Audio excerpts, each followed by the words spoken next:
Welcome back. आप देख रहे हैं सियासत मना है। हम बात कर रहे हैं अनवार साजदी साहब से, एडिटर हैं बलूचिस्तान में डेली इंतखाब पेपर के। साजदी साहब, ये मैंने छोड़ा इस बात पर था कि आप जैसे राइटर्स को, जर्नलिस्ट को, वहाँ के जो सीनियर एडिटोरियल लोग हैं, उनको इस बात में कोई शक है कि हमारी इंटेलिजेंस एजेंसीज लोगों को उठा के फिर मतलब तशद्दुद करने के बाद डंप कर देती है?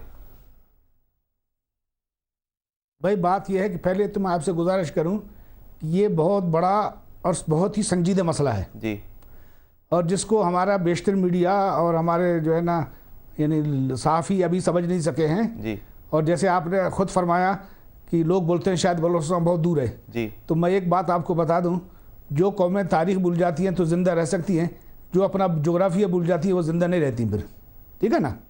बलूचिस्तान जो है वो 44% नहीं है, वो असल में 50% है और गवर्नमेंट जो है यानी शुमार करती है रकबे को, तो वो फाटा को और नार्दर्न एरियाज़ को और कश्मीर को जो यानी उसूली तौर पर इसका हिस्सा नहीं है उनको भी शुमार करती है। अच्छा, ठीक है ना।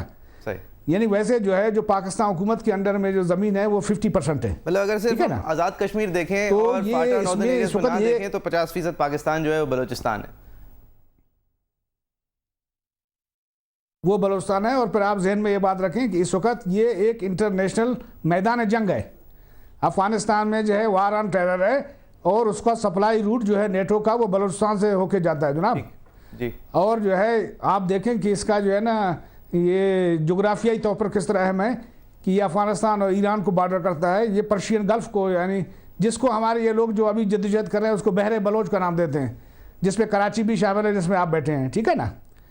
तो ये तीन अहम जो है स्ट्रेटेजिक मकामात पर जो है ये है और इसके बगैर आपके मुल्क का कोई तस्वर नहीं है और इसके बगैर अफगानिस्तान में जंग लड़ने का या उसको सप्लाई देने का कोई तस्वर नहीं है। इसमें मैं कोई शक लिहाजा नहीं करता जो है ये लोग सीरियस नहीं है। जी, सीरियस नहीं है, लेकिन जो लोग सीरियस नहीं है वो अक्सरियत में हैं और जो लोग सीरियस हैं आपकी तरह वो मतलब अक़लियत में है। और मैं ये इस बात को सामने लाने के लिए आज आपको दावत दी है। मतलब इतनी हॉस्टिलिटी की पता नहीं, मुझे पूछना ये है कि ये आपको कोई शक है कि इंटेलिजेंस असल में बुनियादी बात यह है कि देखो ना, आप लोगों के प्रोग्राम जो है ना उनका वक्त कम होता है, उसमें आदमी सही बात नहीं कर सकता है। सिर्फ भाई 48 में जो ये इलाक हुआ इसको मुझे पहले सर ये बता दीजिए। अच्छा ठीक है, मैं बोलता हूँ, सारी बात कर दीजिएगा। ये बता दीजिए इस वक्त आप लोगों को, आप जैसे सीनियर एडिटर्स को कोई शक है इस बात पे कि जो लाशें तशद्दुद शुदा लाशें जो हैं जब मिल रही हैं उनके अंदर हमारी इंटेलिजेंस, पाकिस्तान की इंटेलिजेंस एजेंसीज का हाथ है? आप लोगों को कोई शक है इस बात में?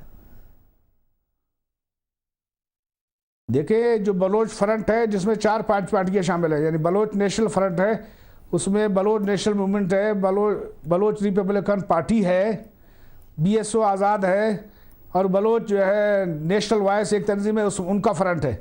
वो यही इल्ज़ाम लगाते हैं। अब ज़ाहिर है कि वो दोनों जंग में हैं, एक फरीक है तो एक फरीक ये इल्ज़ाम जो है वो इदारों पर लगाता है, लेकिन तहकीक तो नहीं हुई है कि किसने किया या किसने नहीं किया।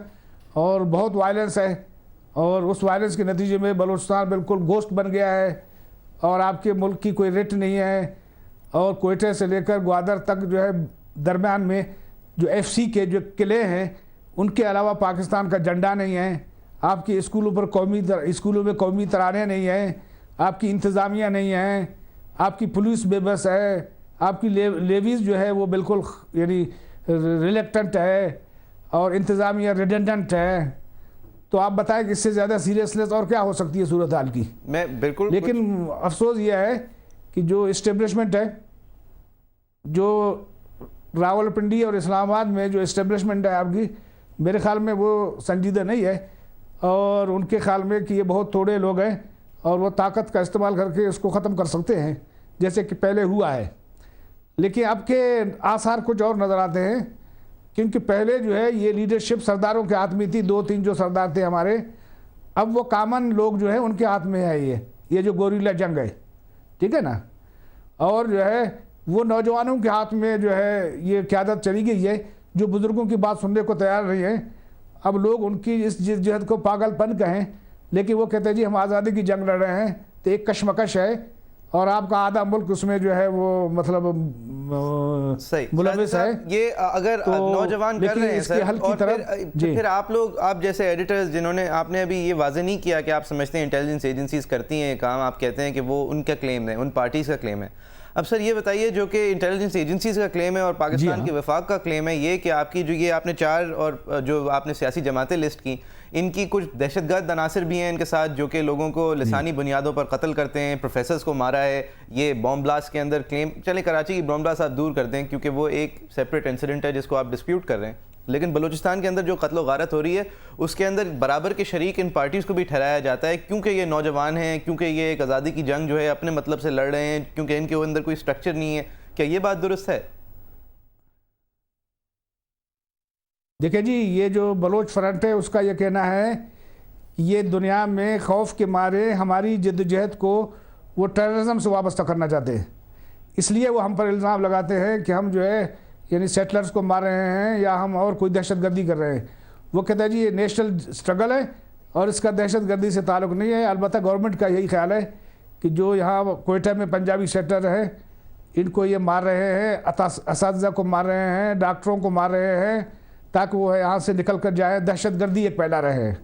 तो ये दो फरीकों का एक दूसरे पर इल्ज़ाम है और आज तक जो है इसकी तहकीक नहीं हुई, ना अक़वाम मुत्तहिदा ने की, ना जो है ह्यूमन राइट्स के इदारों ने की। साजिद साहब, आप इनमें से कौन सा फरीक सही है? आप अपना ख्याल, रिपोर्टिंग के अलावा अपना ख्याल, अनवार साजिद साहब का क्या ख्याल है इस वक्त क्या हो रहा है बलूचिस्तान में? भाई देखिए, वो बलोच फ्रंट कहता है तो हम तो हालत जंग में हैं और हम जो है यहाँ इंस्टॉलेशंस जो है, तनसीबात जो हैं, बिजली गैस, हम उनको उड़ाते हैं और वो कहते हैं हम मखबरों का कत्ल करते हैं, जो हमारे खिलाफ जो है वो इदारों के मखबर हैं जी, उनका ये मखबर सारे साथी को भी बना दिया था। और दूसरी तरफ जो आप वो कहते हैं जी वो हमारी मखबरी करते हैं, चाहे असातिज़ा हों, चाहे डॉक्टर हों या कोई अफसर हों या इवन आम लोग जो बलोच हैं उनको भी मारा है उन्होंने कि ये हुकूमत के एजेंट है और हमारी मखबरी करते हैं। जी हाँ, सही। तो वो ये कहते हैं, जबकि इनका ये कहना है। और एक बात मैं बताऊं आपको, ये आप सुने कि ये इंटरनेशनली ये मसला इतना बड़ा नहीं था, इसको खुद हुकूमत ने, बल्कि आपके प्राइम मिनिस्टर ने शर्म अल शेख में वहाँ मनमोहन सिंह के साथ जो है मुज़ाकरात में उठाया। वो इसलिए उठाया और कई बार उठाया। यहीं पे मैं आना चाह रहा हूँ। तो वो इसलिए उठाया इसलिए ये कि हमारे प्राइम मिनिस्टर साहब थोड़े पपेट हैं, उनको हमारी मिलिट्री एस्टैब्लिशमेंट ने कहा कि आप इनसे कहिए कि इनका इंडिया में हाथ है। बहुत सारे पाकिस्तानी एनालिस्ट ये बात मानते हैं कि इंडिया का बलूचिस्तान में हाथ है, इसीलिए शर्म अल शेख में मेंशन हुआ। आप बताइए सर कि बलूचिस्तान की जो इंसर्जेंसी है उसको किसी भी तरह इंडियन इंटेलिजेंस या इंडियन गवर्नमेंट जो है वो फरोग दे रही है, चाहे वो माली हो, चाहे वो मतलब पैसों से कर रहे हो, चाहे वो ताकत से कर रहे हो? देखो जी, मुझे तो मालूम नहीं है, लेकिन जो गवर्नमेंट इल्ज़ाम लगा रही है उसको चाहिए था कि 5-10 लाख लोग पकड़ के अदालतों में वो पेश करती और वहाँ उनको सबूत फराहम करती। ये तो बगैर सबूत के इल्ज़ाम हैं, तो इन पर कौन यकीन करेगा? आप यकीन करेंगे सर सबूत कि भाई वो इंडिया के एजेंट हैं, इंडिया की फंडिंग है? जी नहीं, मैं पूछ रहा हूँ कि आपके यहाँ भी ये आप बताएं सबूत के बगैर?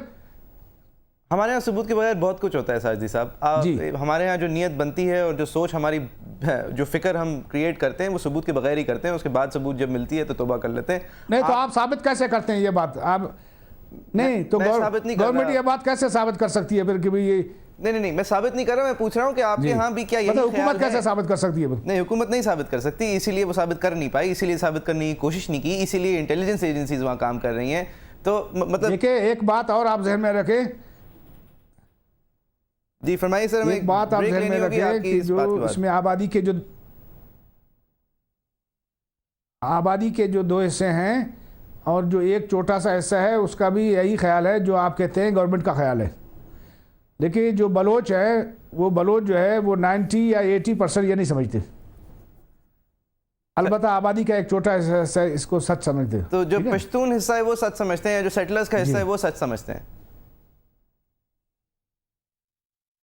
भाई पश्तून इस वक्त न्यूट्रल है सही इस लड़ाई में। सही।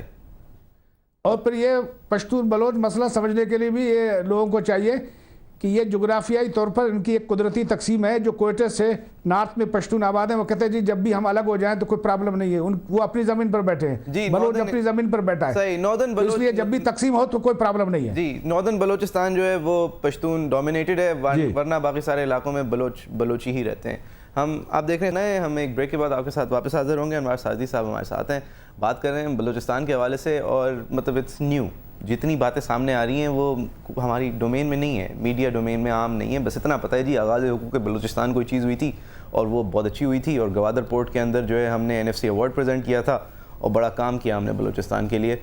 बलोच लोगों का कुछ फ़र्क रहा है। आप देख रहे हैं सियासत मना है। Back with you after break.